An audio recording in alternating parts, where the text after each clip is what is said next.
Hello everyone, welcome back to Timberborn.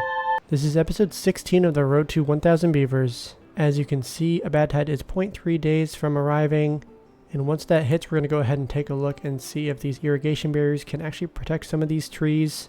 We set that up in the last couple episodes, but we have not had a chance to test it out yet. These trees are not very far along, they're only 20 to 30% there. But if the bad water effects do spread a little bit too much, we can always go ahead and place down some more irrigation barriers.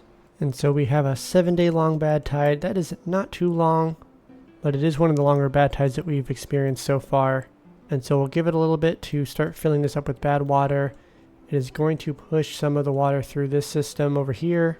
But in the last episode we did finish constructing this reservoir over here.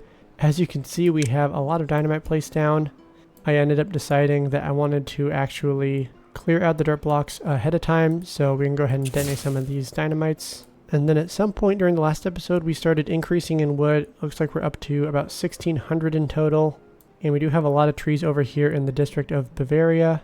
And for those of you who have not been here before, you should go ahead and check out some of the previous episodes. But to get you caught up to speed, we have the main district, which is the district of Bavaria. And you guys have been naming all of these districts so far. We have just under 200 beavers in this district, and this is definitely the powerhouse for food production, and then also some of the other buildings over here. We do have a decent amount of trees over here. All of these ones are for harvesting the different resources that they produce, like pine resin and maple syrup. And they're also collecting some bad water over here, and then we have our super mega reservoir, which we were able to use a nifty little trick of these sluices under here. And so the water pumpers right here can pump the water out from this area. But if the water level drops a little bit too low and then the water pumpers up here can't collect it, then the water still comes through this sluice, and the sluice will open when this water elevation drops below 0.3, and that'll happen when this guy is pumping some of the water out. So we have a constant supply of water over here, and then the water runs around the helix and filters in through here, and then any extra is bypassed and then just continues around the helix. And so if we follow this path all the way around here, you can see that we come up to where the bad water is currently flowing, and so that gets diverted over this way, and then it passes through our second district, the Beaverland Hills, where it runs under here and produces some power for our second production facility. And this production facility got some big upgrades recently.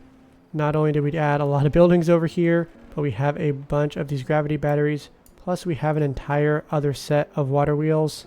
These ones are all cutting through this mountain, and they are producing a bucket of power. In total, we have 13,000 power in the system, and that's between these water wheels and these ones over here. And then you might be able to see way over here in the background we have our third district. And so this district has not been named as of recording this episode. And by the time you guys watch this, there should have been a poll that's released for naming this third district. And right now, one of our projects over here is actually placing down a lot of dynamite. We're going to lower all of the dirt blocks over here and give ourselves a little bit of a larger pool of water that we can pump into this system. And then we have a second bad water diversion system set up. Plus we have even more trees that we are collecting over here. And then as you can see, we have a zip line that leads to one of the district crossings, which is where they trade all the resources with the district of Bavaria, and that goes all the way along here. And then we get back to our mega reservoir and the first district. And with it being episode 16, that means we're just a few episodes away from episode 20. And by the time we reach episode 20, I do want to have 500 beavers between all the colonies. And so at the moment we have 361 occupied beds. So that means we'll need to add more than 20 beds per episode. And we might be able to go ahead and do that with adding another colony. But before we get into a fourth colony, I want to go ahead and make a few changes. First off, I want to get some area set up over here for a vertical tree farm. Right now we have a good amount of trees, but if I have learned anything from Timberborn, you can run out of wood pretty dang quickly. So we're going to go ahead and expand this area and then get another layer on top of it and get some more trees set up. And now that we no longer have a wood shortage, I am going to go ahead and race up some of these areas. I want to make sure that we can dam up even more water. And so we'll go ahead and remove some of these single floodgates and replace them with double floodgates. We are going to lose a small amount of water, but that is pretty negligible in the long run. And in the process of raising these dams, we're going to go ahead and make this a little bit more aesthetically pleasing. So we'll probably eliminate some of the dirt blocks over here, which will just give us a little bit larger of a water storage area. But at the same time, we can also go ahead and add some dirt blocks and basically make some islands that give us some more growing space. And then as you can see, we have a fluid dump and a water grid over here. But below the surface, we actually have an underground tunneling system. And so this is allowing the water to spread underground. If we get rid of one of these dirt blocks here, then that should allow the water to spread over here, thus expanding our irrigation area. And so in order to do that, we'll have to go ahead and eliminate just one of these trees. And then if we place down a double dynamite, that should be enough to blast a hole and let the water spill into this area. Then we can go ahead and cover up the top level with a dirt block. We're about halfway through the bad tide, and it looks like there's only a couple trees that have been impacted, and then a few more over here. So overall, it's actually not that bad. In fact, this area might be a good candidate for getting another colony set up. We can start laying some of the groundwork for that over here. And since it does appear that the trees over here are able to survive even during a bad tide, we don't need to worry about them dying, so we can actually go ahead and replace all of these pine trees with some oak trees instead. So we'll just simply remove all these trees to be planted, and then as they continue to chop down the trees and the trees have been growing up, then we can go ahead and place down some oak trees. And then hopping back over to the 3rd district, you can see that all these trees are starting to die due to lack of irrigation. And as you can see, our underground tunnel system is no longer filled with water. So what we will need to do is actually lower these areas just a little bit. So we can go ahead and place down some more of the tunnels. And then during the next drought or bad tide, these areas should have a little bit more water left over. And then it appears that the water has already flown out through this system and has filled this back up. But it does not look like we have really a whole lot of water over here. It is probably all going through here since these guys are still pumping away. So we might need to not only expand this system, but make sure that these guys have their own water source that isn't directly connected to this. The expansion part shouldn't be too difficult. We'll go ahead and just start placing some of these levees down. And with only 0.6 days left, you can see that the water has officially dried up, so we no longer have any irrigation for the crops over here or for these trees. So we'll work on the beavers, expanding the reservoir over here. We'll go ahead and lower all of the dirt over here so that we can have a single chunk of 3 high dirt, and then we can go ahead and remove all that at once just to keep it a little bit more simple for the demolition purposes. And then forever ago we placed down this dynamite over in the 1st district, but we never detonated it. So I just detonated it, and let's see if any of the irrigation spreads over here. Looks like it is helping a bit. And with that, the bad tide has officially ended. And we also just ran out of power over here. That's been happening at the end of the droughts and the bad tides in this 1st district. Seems like the windmills are not quite producing enough power. What we can do is actually go ahead and pause some of these dirt excavators. Since we don't need them to produce any dirt, we can go ahead and move that over to the 2nd district, where we have another couple dirt excavators. And these guys have a bit more of a power storage system, plus there's a lot more power being produced in the system as well.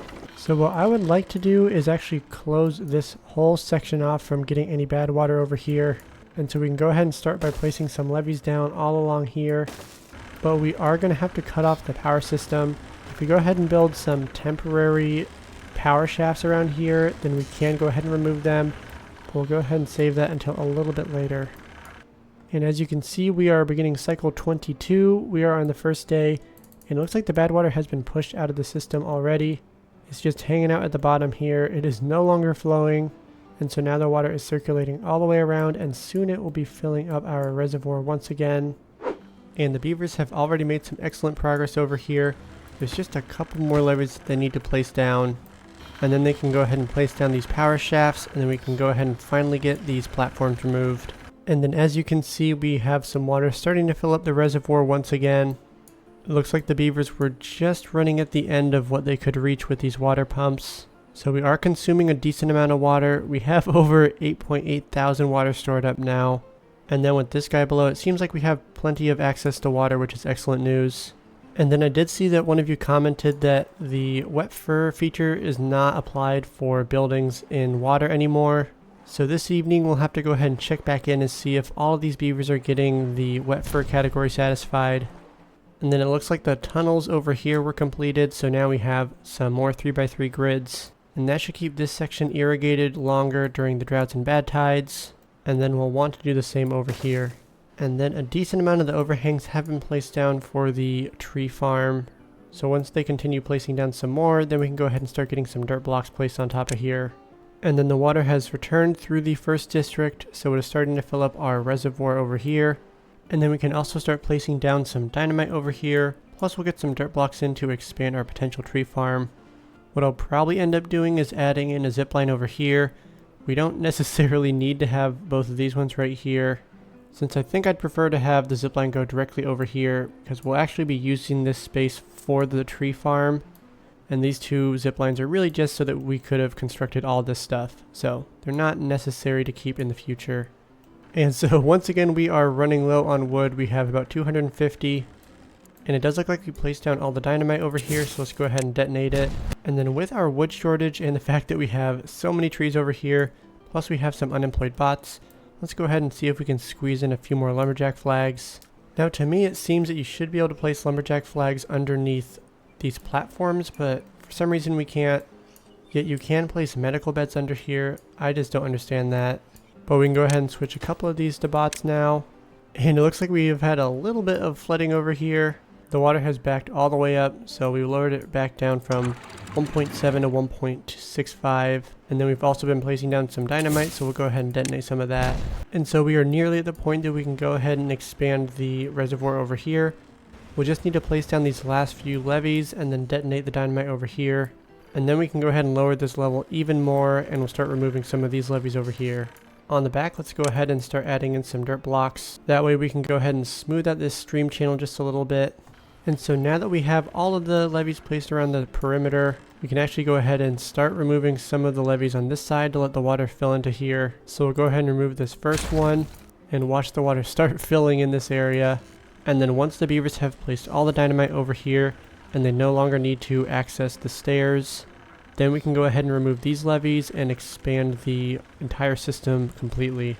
And then way back in the third district, we have placed all the dynamite down over here, so we can go ahead and detonate it. And then over on the left side of District 3, we have a lot of space over here.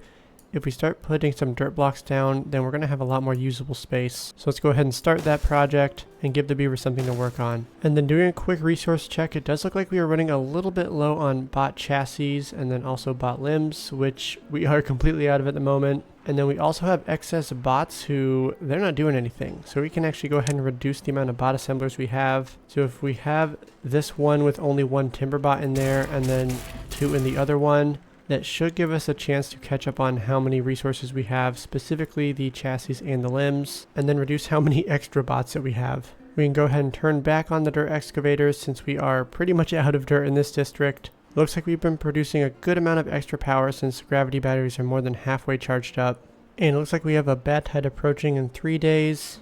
But as we know, all these trees here are going to survive, so that is good news. And at this point, we really don't need to worry about bad tides or droughts. Seems like we can get through them pretty darn well. And then one of the upsides of the bad tide is that we'll have some extra bad water going through here. Thus, we'll have some extra power generated from these water wheels. And we also have finished placing all the levees over here. So now let's go ahead and remove some of these platforms and get the last few levees placed down.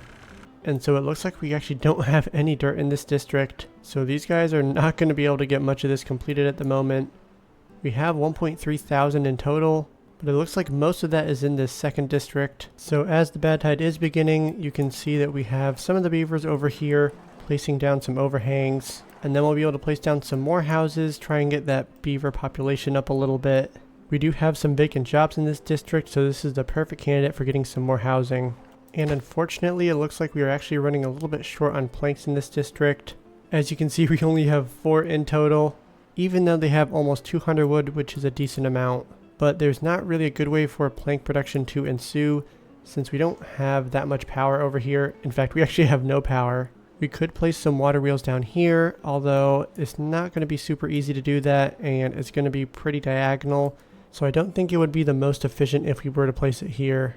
But I have been thinking, since this third district doesn't have any power, and if we go over to the second district, we have excess power.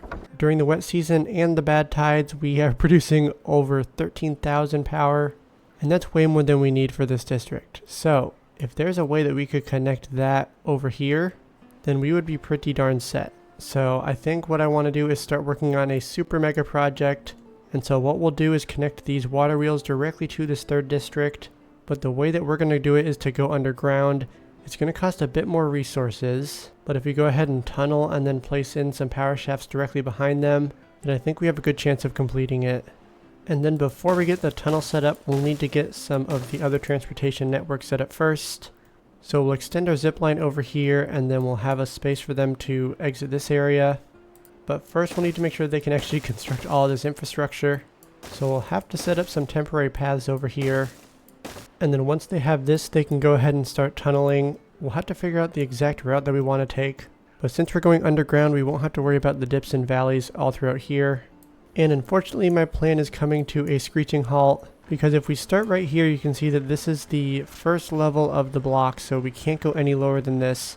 We would need to have the power shafts resting on this level, and then if we chase our way all the way over here, going up one level is where the water wheels are, and so theoretically the lowest that the power shafts would be at this level, and then one above that could be the platforms for us to tunnel through, which would be level 3, but if we want to go ahead and cross this right here, so if this is at level 4 and this is at level 3, then if we place the platforms down over here, specifically via tunneling, then the bad water will flow into this area.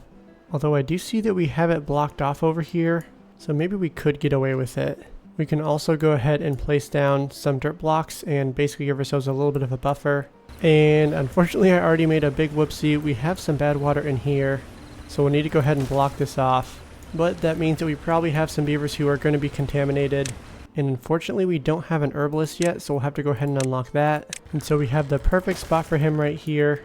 We'll go ahead and high prioritize that. And then in this district it looks like we don't have any berries at all.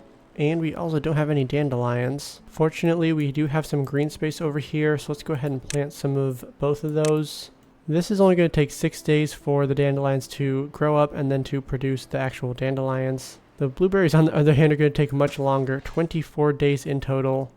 And so cycle 23 has officially begun, the bad tide is over, and hopefully soon we can go ahead and get the zipline and the pylon set up first. Since once we get those constructed, it'll be a lot quicker to get over here instead of the beavers having to walk all the way around. And it does look like the water storage system we have over here worked pretty well. We did not run out of water over here, which is excellent news. You can see there's a decent amount of water flowing out through here. So between evaporation and these water pumpers, they're using a decent amount of the water. But soon the water will be returning and getting all the way through here and then flushing the bad water out. Then we'll start having some brand new water coming through here. And then as soon as this guy, oh look, he just completed it. Now we can have the beavers start using these zip lines. And so that is where we are going to wrap up today's episode. If you made it this far and made it through my interesting fashion choice in terms of the filters used at the beginning, thank you. I was trying something new and it just did not work very well. I didn't realize what it was going to look like during the bad water portion, and it's just a little bit difficult to look at. But I had some good content during that, so that is why I ended up keeping it in. The next episode is either going to be a return to the One Pod Challenge, or we're going to be starting a new series. I have not decided just yet, but that video should be coming out on Wednesday of this upcoming week, so be sure to stay tuned for that. If you enjoyed today's episode, go ahead and hit that like button. It really does mean a lot to me. And if you haven't already, be sure to subscribe. And with that, we will see you in the next video. Thanks for watching.